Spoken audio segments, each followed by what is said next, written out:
어제 민주당의 전 최고위원이었죠. 임동호 전 최고위원이 검찰에 나와서 조사를 받았습니다. 자, 김기현 전 울산시장의 측근 비위 의혹과 관련해서 과연 어떤 제보가 들어갔는지 이에 대한 검찰이 수사를 진행하고 있는데요. 임동호 전 최고위원 어제 검찰에 출석하면서 기자들과 만나서 한 얘기가 있습니다. 잠시 먼저 들어보고 오겠습니다.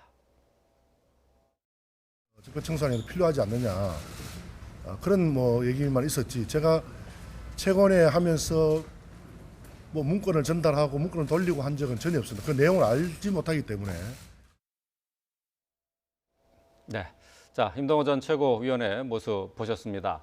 자, 지금 잘 알려진 것처럼 임동호 전 최고위원 같은 경우 지금 민주당 최고위원 회의에서 이 김기현 전 울산시장의 비위와 관련한 내용 그 문건을 최고위원회에서 돌렸다 하는 그런 의혹이 제기된 분이죠. 그렇죠. 이제 민주당 최고위에서 울산 김기현 시장과 관련된 이제 비리, 적폐 수사를 해야 한다 하면서 이제 문건도 보여줬고 문건도 최고위원회에서 돌렸다. 이런 취지로 어떤 언론에 알려졌었는데 이제 본인이 이걸 전면적으로 부인하고 있어요. 네. 울산에서 적폐 청산을 필요성이 있지만 문건은 돌린 적이 없다. 그런 취지로 아마 검찰에서 얘기한 걸로 보이는데 사실 임동호 전 최고위원이 검찰에서 소환할 때 주목을 많이 받았던 이유 중에 하나가 첫 번째는 일단 울산에 있어서 굉장히 토착 지역 정치인입니다. 네. 물론 전국적으로 알려져 있지 않지만 울산에서는 상당히 알려져 있다고 그래요. 그래서 울산에서 흘러가는 어떤 내용들, 소문들 이런 건 잘 알고 있을 거 아니냐는 것이 첫 번째였고, 그다음에 두 번째는 이 임동호 전 최고위원이 이제 송철호 시장하고 굉장히 서로 어떻게 보면 자치단체장이랄지 국회의원 선거랄지 이런 때 서로 굉장히 적대적 관계였어요. 서로 네. 공천을 받기 위해서 경쟁하는 관계이기 때문에 굉장히 감정이 좋지 않은 상태라고 일반적으로 이제 볼 수가 있죠. 그래서 검찰이 아마 임동호 전 최고위원을 부르면 뭔가 검찰이 알지 못하는 거 예. 아니면 일반적으로 밖으로 알려지지 않은 사실에 대해서 많은 얘기를 할 것이 아닌가라는 기대를 좀 했을 가능성이 크고 또 언론들도 이 부분에 대해서 상당히 많은 부분을 할애해서 언론 보도를 했었거든요.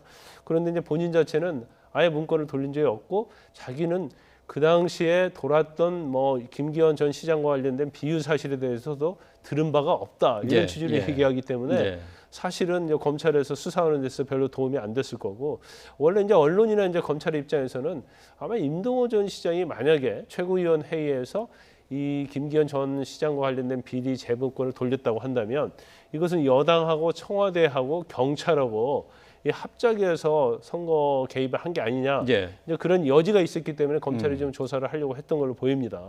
하지만 결과적으로 보면 이제 그런 일이 없었다고 임동호 전 의원이 얘기를 했고 그렇지만 꼭 무의미하다고 볼 수는 없을 것 같아요. 왜냐하면 본인이 그 당시에 울산에서 김기현 전 시장과 관련된 비리에 대해서 들은 바가 없다 그렇게 얘기했거든요. 근데 당시 이제 황운하 경찰청장은 이미 소문이 울산에 쫙 파다했다 이렇게 얘기를 하고 있기 때문에 그 부분은 사실은 경찰의 입장과는 좀 배치되는 그런 측면이 있죠. 자, 지금 검찰은 이 김기현 전 울산시장 측근 비위와 관련한 이 제보가 어떻게 유통됐느냐 이 부분에 대한 수사를 하면서 임동호 전 최고위원을 이제 부른 거예요. 근데 앞서서 송병기 부시장 같은 경우는 기자회견을 통해서 울산 지역에 이미 잘 알려져 있는 내용을 단순하게 통화를 하면서 전해준 것뿐이다 이렇게 얘기를 하고 있어서 이 부분에 대한 수사가 상당히 좀 중요해졌습니다. 사실 송병기 부시장의 이야기는 그냥 통화로 이야기를 했고 그다음에 그 전체가 이제 알고 있는 이야기들 특히 김기현 그 가족 비리 그러니까 동생과 그다음에 비서실장과 그다음에 지금 이제 약간의 공천 자금을 받았던 부분에 대해서 이미 다 알고 있는 부분이기 때문에 그런 부분에 대해서 그냥 이야기를 해줬는 것에 지나지 않는다라고 이야기를 하지만 언론에 나와 있는 이야기나 울산에 있는 지역에 있는 사람들의 이야기로 들어보면 그것이 명백하게 다 흘러나온 이야기는 아니다라는 정황들이 보이고 있기 때문에 이 부분에 대해서는 조금 조사를 해야 될 것이고 특히 이 어떤 송병기 부시장이 전달했던 여러 가지 내용들이 결국 청와대를 통해서 확인이 되고 그게 하명수사의 형태로 내려왔다는 부분도 현재는 어느 정도 밝혀졌는 부분이기 때문에 그런 부분에 대해서도 앞으로 검찰은 좀 수사를 집중해서 이 내용은 굉장히 중요한 내용이거든요. 결국 선거에 개입했다는 거는 결국 민주주의의 가장 큰 틀을 흐트리는 거기 때문에 네. 이런 부분에 대해서는 조금 조사를 신중하게 해주시길 좀 부탁드리겠습니다. 송병기 울산시 경제부시장과 관련해서는 경찰에 울산 경찰청에 조사를 받을 때 가명으로 썼다는 것 때문에 좀 논란이 있고요. 또 그리고 선거 전에 청와대의 균형발전 행정관과 만난 것도 이게 논란이 되고 있습니다. 자, 어떤 면에서 문제가 있는 건지 좀 짚어주시죠. 일단 이제 제일 중요한 것 중에 하나가 이제 그 하명 수사 아니냐를 가릴 수 있는 것은 청와대에서 일단 첩보 자체가 순수하게 제보 형태로 왔느냐 이제 그 부분이거든요. 근데 SNS를 통해서 제보를 받았다고 하는데 이 부분이 사실 민정수석실에서는 지금 김기현 전 시장이 지방자치단체장이잖아요. 네. 그럼 민정수석실에서 이를 뭔가 감찰할 수 있는 권한이 없어요. 그러면 이걸 돌려보내야 하는데 왜 문행정관이 이걸 편집을 했냐는 거고. 예. 그럼 이제 편집 과정에서 만약에 추가나 아니면 법리적으로 너무나 깊게 관여한 게 아니냐. 그럼 만약 관여했다면 이건 이제 하명 수사가 될 가능성이 있다고 볼 수 있고요. 그다음 두 번째는 이게 내려갔잖아요. 그 내려간 후에 이전부터 수사가 진행이 일부 됐다고 합니다. 그런데 중간에 수사팀도 교체가 됐고 그 이후에 이제 압수수색을 적극적으로 했을 뿐만 아니라 제보자로 알려진 송병기 전 부시장은 이제 가명으로 또 수사를 받았다는 거죠. 그런데 가명으로 수사를 하고도 경찰청에 보고를 할 때는 제보자가 특정되지 않았다는 취지로 얘기를 했고, 그다음에 경찰청에는 또 제대로 보고하지 않고 민정수석실에서 보고를 했단 말이에요. 근데 민정수석실에서 감찰할 수 있는 권한이 없기 때문에 사실 보고하면 안 되고 또 이첩 기관에다 보고하는 경우는 거의 없습니다. 그다음에 이제 중요한 부분은 이제 경찰의 그 당시에 하명 수사 의혹과 관련된 수사한 경찰관들에 대한 수사가 굉장히 중요한 거 아니에요? 그렇지만 경찰들이 다 조직적으로 지금 검찰의 소환에 불응하고 있단 말이에요. 그러면 만약에 경찰 자체가 이게 하명 수사가 아니라고 한다면 나와서 이게 왜 하명 수사가 아닌지에 대해서 검찰에서 이걸 명백하게 밝히면 검찰도 이해하고 하명 수사가 아니라는 결론 내릴 수 있지 않겠어요?